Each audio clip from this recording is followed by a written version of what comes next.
Nowhere to Turn, The Best of Vivian Stanshall, The Lost London Interviews, 1983 to 1995. Written by Vrnda Devi and Geoffrey Giuliano. Narrated by Geoffrey Giuliano.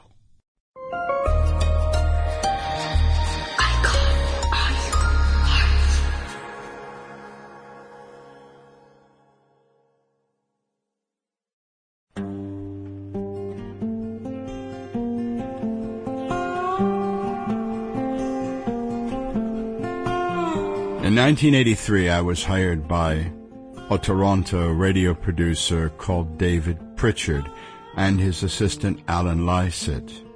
They had previously done a really good show on the Rolling Stones, which was released in several parts and was internationally very successful. Well, I became aware of that and approached them and received a job, a low-level job. It's kind of a helper, a fixer, an intern, if you will. In the course of that work, I made 2 trips for David Pritchard. One, out to Seattle to interview the family of Jimi Hendrix, which was a wonderful experience. What a great family. And I'm talking about Al Hendrix, the father, and Leon Hendrix, the son. I never met Janie, and I don't think Jimmy did either. The second assignment was to accompany Alan Lycett to London. The exact particulars of that trip I don't really remember. I suppose it was to do interviews, but I don't know for what project, possibly the Beatles. At any rate, I went and slept on the hotel floor, being the low man in the totem pole. And at some point we met Legs Larry Smith from the Bonzo dog band. It was at a party, and we talked and became a little bit chummy, and I remember I needed a ride to my hotel, which wasn't actually a hotel at all. An Indian man who I knew from the Hare Krishna movement was allowing me to sleep in his basement for free, but it was in central London, so that was terrific, as I don't think, getting paid, maybe just my minimal expenses. And I was about 29 at the time, living in Toronto, and really needed the job. So this was terrific because it was something I loved, rock, and I got a chance to travel, come back to London after many years. So on the way home from this particular party, Larry said he would give me a lift along with another young lady, I can't remember who. Maybe a lady called Kirsten Grepney, who he was dating at the time. They dropped me off there at my very grand-looking hotel, but they weren't aware that I was living in the basement.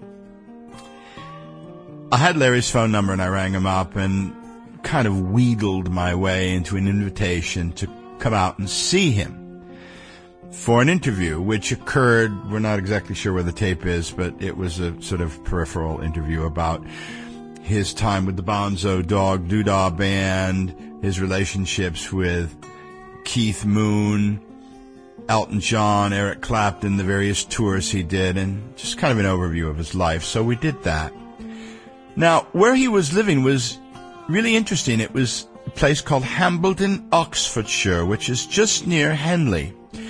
And where was he? Well, he was house-sitting for John Lord from Deep Purple, who had not yet sold his estate in, I believe, either Manchester or Birmingham, and had bought this house.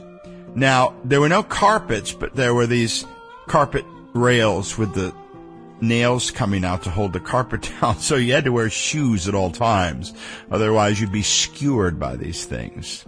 And there was a little apartment to the right with very long stairs, which I probably couldn't make it very easily now, but in those days I dashed up and down. And then there was a sort of 2-room bedroom, servants' quarters is what they were.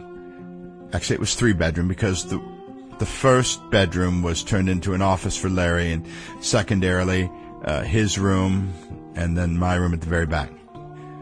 So I was invited to stay and hang out, and then it became this idea about doing a film script for Handmade Films, because obviously Legs Larry was very, very good friends with George Harrison. I mean, very good friends. They were together almost every day. They wore matching clothes that Olivia bought for them, matching Sample complete.